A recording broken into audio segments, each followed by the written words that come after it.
सानाम को जोहार तेहें आबो बो पढ़ावा ओका दाड़े तेबो रोल काना। ओका दाड़े तेबो रोल काना। ओका दाड़े तेबो रोल काना ताहले लई ताबोन पेसे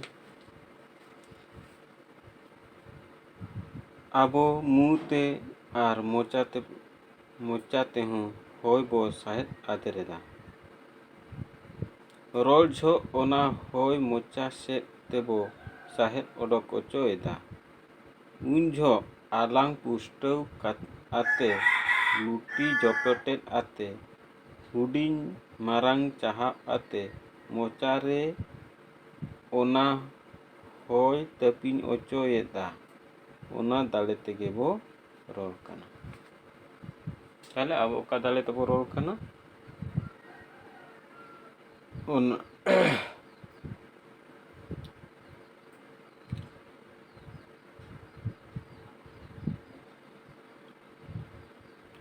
ओना दाड़े तेगे बो रोल काना।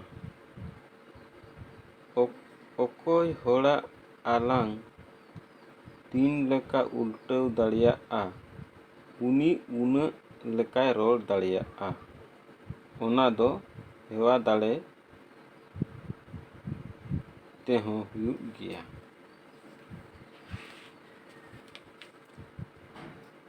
बारन पढ़ावा रोल दो ओका कोरे खोन ᱧᱟᱢ आकान। रोल दो ओका कोरे खोन ᱧᱟᱢ आकाना। रोल ओका कोरे खोन ᱧᱟᱢ आकाना।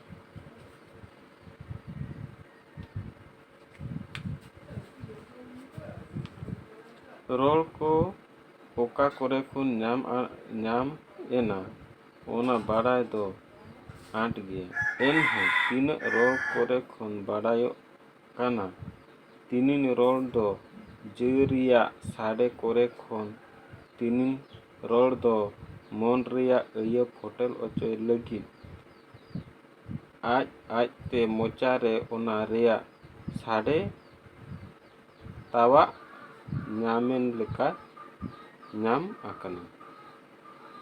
ओनागे बोन ᱧᱮᱞ लगे ᱡᱟᱹᱨᱤᱭᱟ साड़े खोन ᱧᱟᱢ आकाना को दो हुयुग काना ᱡᱟᱹᱨᱤᱭᱟ साड़े खोन ᱧᱟᱢ आकाना कोदो ज मन दो चेक पे बुझाव के ताबो ज मन दो जहाँ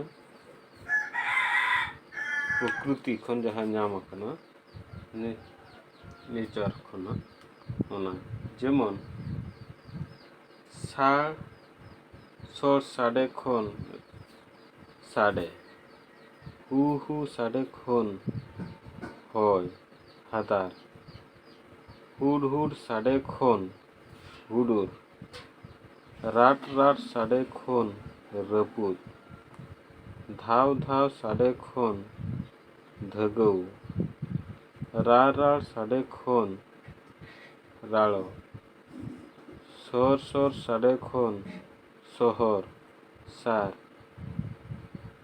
झाड़ साड़े खोन जड़ी झार साड़े खोन झरना एमन नोंका ज खन ओडोक आकाना।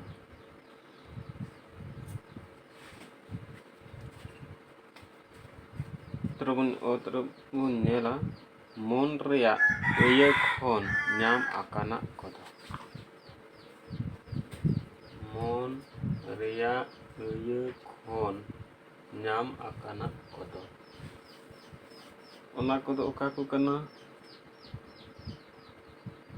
हसू खातिर ते हायगो हसू हारकेत रस्का खातिर ते हल बिहा हा आरहों तीनिन चेणे चिपरू आर जीवी जानवर कोआ ᱧᱩᱛᱩᱢ कोदो उनकुआ रड़ आर अड़ कोरे खोन हाताव आकाना।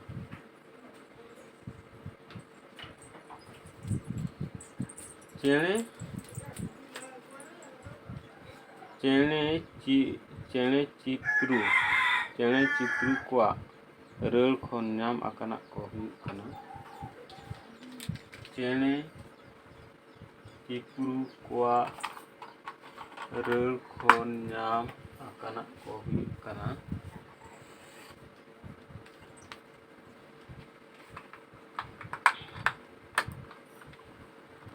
चेणे चिप्रू को नाम आकाना को हुयुग कना चेद को चेणे चेणे खोन चेणे का खोन कहू को खोन को तुत खोन तुत चेणे रेन खोन रेरेन एमान ओंका आदि लेकान नाम आकाना।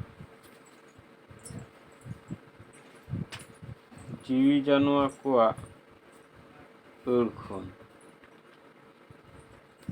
जीवी जानवर कोआ अड़ खोन नाम आकाना कोदो हुयुग कना। मे खोन मेरम भे खोन भेड़ा खिणी खोन खिकड़ी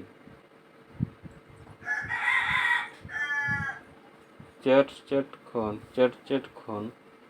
चेरचेटे नोंका आयमा मेना नाम आकाना जीवी जानवर कना। ऑल रे इन तायम अयो खना राकाब आकाना को हुयुग कना। अयो खन राकाब आकाना को हुयुग कना। अयो खन राकाब आकाना कोदो हुयुग कना ओका को जो दा जांग जिल मा गो रस्को हस्को हुयंग एमान को ओना उनका रोल तेगे रोल को नाम इदी आकाना आर हो नाम इदी कान गिया। तापरे आड़ांग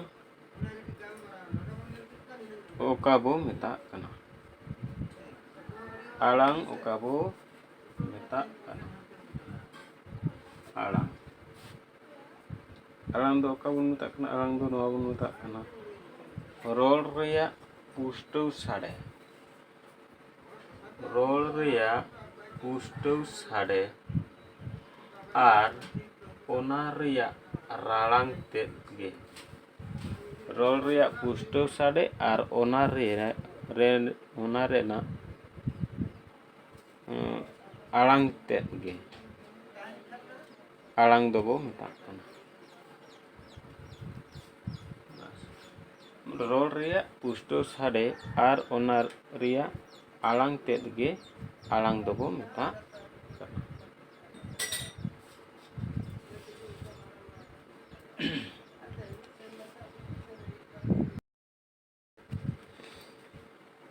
अड़ दो ओकाबो मेना अड़ दो ओकाबो मेना अड़ दो नोआ बो मेता कना अड़ दो नोआ बो मेता कना हय भावना रोलते मोचा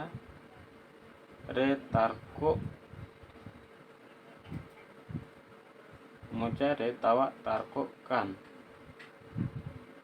साडे आर रोल बांग चेद आकाद गिद्रा कोआ रोल दो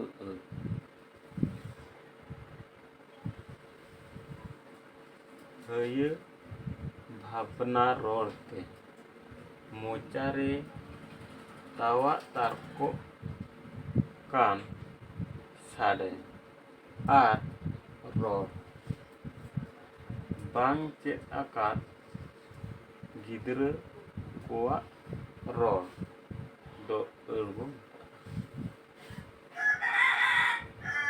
तो तेहन दो नेडे बुन मुचाद के मा एनखान जार।